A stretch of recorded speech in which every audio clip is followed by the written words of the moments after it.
Sa nakaraan nating video ay kung saan ay nalaman ni Wang Feng ang katotohanan sa pagkatao ni Li He at ito isang peerless genius, at pinatay niya ang young master ng Lingyun sect na si Chen Xin, at samantala, dumating sa eksena ang patriarch ng Lingyun sect na si Chen Feng na puno ng paghihinagpis dahil sa pagkakita ng patay na katawan ng kanyang anak. Ang hangin ay puno ng tensyon habang naglalakad palapit sa isa't isa sina Yao Yu at Chen Feng, tahimik ang buong larangan ng labanan. Bawat mandirigma ay pigil-hiningang naghihintay sa pagsisimula ng laban. Malamig ang titig ni Chen Feng, ngunit puno ng kayabangan ang kanyang tinig. Ako ang pinakamaawain na patriarka sa mundo, kaya hindi kita sasaktan. Ang kanyang mga salita ay puno ng pangungutya. Tingnan natin kung maiiwasan mo ang aking palad. Kung magawa mo, walang saysay ang pagkamatay ng aking anak. Dumilim ang kanyang mga mata. Ngunit kung hindi mo magawang umiwas, mananatili ka rito bilang kabayaran sa kanyang buhay. Hindi natinag si Yao Yu, ang kanyang matalim na tingin ay nag-aapoy sa determinasyon. Dahil hindi ka tumutol, napangisi si Chen Feng, ay teturing kung pagsang-ayon mo na ito. Sa isang iglap, itinaas niya ang kanyang kamay, ang naglalagablab na enerhiya ng hangin ay bumalot sa kanyang palad, bumuo ng isang nakakapangilabot na buhawi, niyanig ng kanyang kapangyarihan ang buong larangan ng digmaan, at sa isang malakas na sigaw, pinakawalan niya ang maalamat na Lingyun Pump, sumabog ang malalakas na alon ng enerhiya, kumikislap sa matinding puwersa. Ngunit hindi gumalaw si Yao Yu, nananatili siyang kalmado, ang kanyang malamig na titig ay matatag habang mabilis na sumugod si Chen Feng, yumanig ang lupa sa ilalim ng kanyang kapangyarihan. At doon ito nangyari, pinakawalan ni Chen Feng ang isang umiikot na enerhiya na agad nagpalamig sa buong larangan ng labanan, isang misteryosong pulang patak ang bumagsak mula sa langit, tila isang babala sa paparating na hindi inaasahan.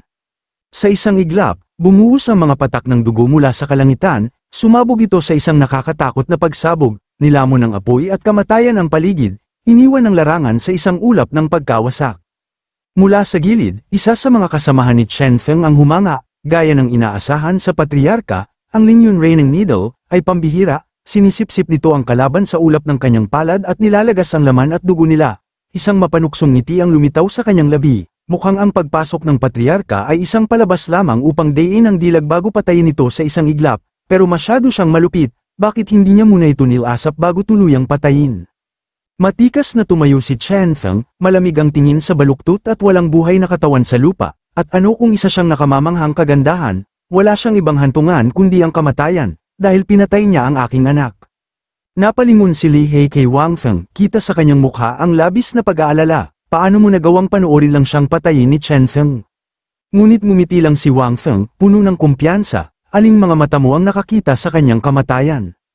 Isang matalim na buntong hininga ang pumailan lang sa larangan ng digmaan, isang kasamahan ni Chen Feng ang napasigaw sa pagkagulat, patriarka, ang bangkay na bumagsak mula sa ulap, isa sa mga miyembro ng Lingyun sect natin. Napamulagat si Chen Feng sa hindi makapaniwala, imposible, nasaan siya? At saka narinig nila ang isang tinig, matalas at puno ng tiwala sa sarili.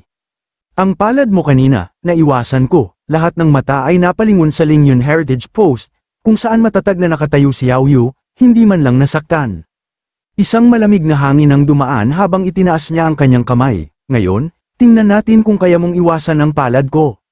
Nag-alab ang galit ni Chen Feng, hindi ako naniniwalang mas malakas ka sa akin. Sa isang iglap, sumiklab ang kanilang laban, nagbanggaan ang kanilang kapangyarihan sa isang matinding sagupaan, pumutok ang yelo, nagkalat ang mga kristal sa buong larangan ng digmaan, napaatras si Chen Feng, ang kanyang mga mata ay nagliliwanag sa gulat, at sa gitna ng kaguluhan, muling lumitaw ang mga pulang patak, nagbabanta ng isa pang nakamamatay na suntok. Nagpatuloy ang malupit na pag-atake ng yelo, patuloy na nangingibabaw si Yao Yu sa labanan, kitang-kita ang takot sa mukha ni Chen Feng, ang kanyang mga mata ay nanlaki sa papalapit na panganib. At bigla, isang huling pulang pagsabog ang dumaan sa kanyang katawan, bumagsak ang katahimikan, ang dakilang Chen Feng, minsang kinatatakutan, ngayon nakatayo sa kanyang huling sandali ng pangamba. Ang hangin ay puno ng tensyon habang si Yao Yu ay nakatayo sa gitna ng labanan, ang kanyang presensya ay isang hindi matinag na puwersa ng dominasyon. Si Chen Feng, ang dating makapangyarihang patriarka ng Lingyun sect, ay walang laban, sa isang iglap, ang kanyang katawan ay nilamon ng nakakamatay na lamig. Ang kanyang hininga ay tinanggal bago pa siya makakilos, ang kanyang walang buhay na katawan ay nakatayo puno ng mga tusok na mga yelo, na nag-iwan ng nakakabinging katahimikan. Isang kolektibong paghinga ang narinig mula sa kanyang mga natitirang kasamahan. Ti Patriarka, namatay siya ng ganoon lang, nanginginig na sambit ng isa, hindi makapaniwala. Ang isa pa ay umatras ng bahagya, ang kanyang mga mata ay lumilipat sa pagitan ng nagyelong bangkay at ng babaeng may kagagawa nito. Siya ay isang eksperto sa pinakamataas na antas ng Entry-Phase Realm, pero tinapos lang siya ng babaeng ito sa isang hampas.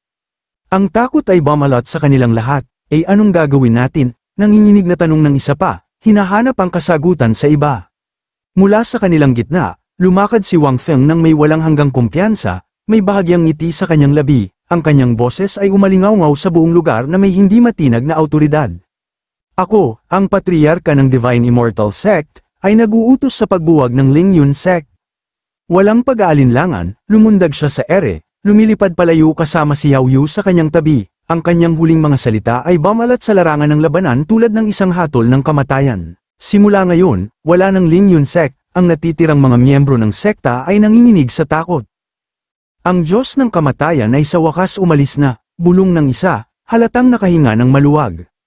Ngunit ang isa, mas matigas ang loob, ay nagngit-ngit, iniisip ba niya na sa ilang pagbabanta lang, maglalaho na ang Lingyun Sect. Ang tungkulin ay agad na bumalat sa kanilang isipan, dahil parehong patay na ang patriarka at ang batang patriarka.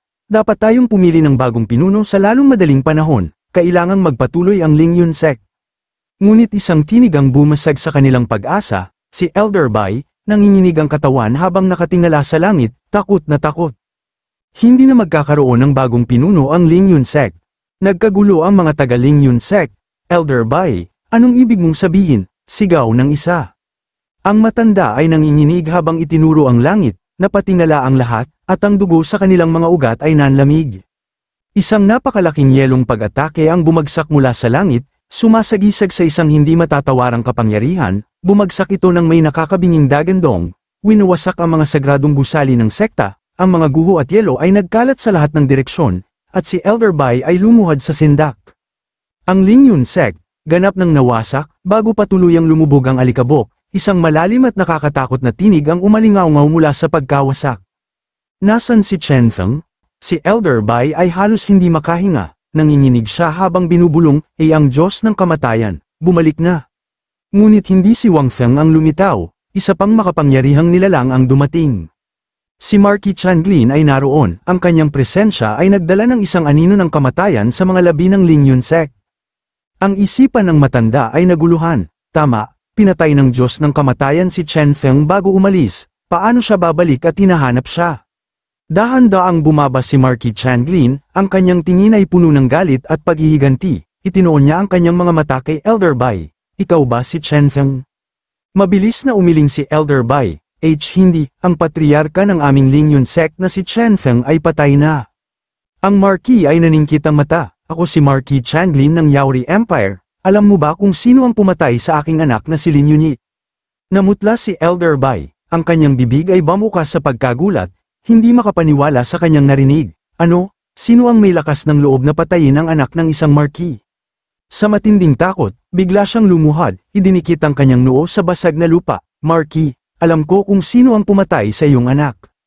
Lumapit ang Marquis Changlin, naiinip, magsalita.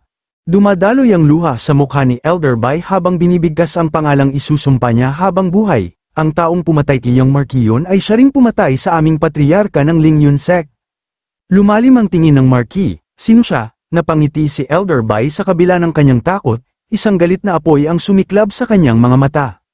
Dahil winasak mo ang Lingyun Sect, wawasakin kita, sigaw niya sa kanyang isipan, at sa isang tinig na puno ng sama ng loob at takot, sinabi niya, ang taong pumatay kay Yang Marquis, ay ipinahayag ang kanyang sarili bilang patriarka ng Divine Immortal Sect,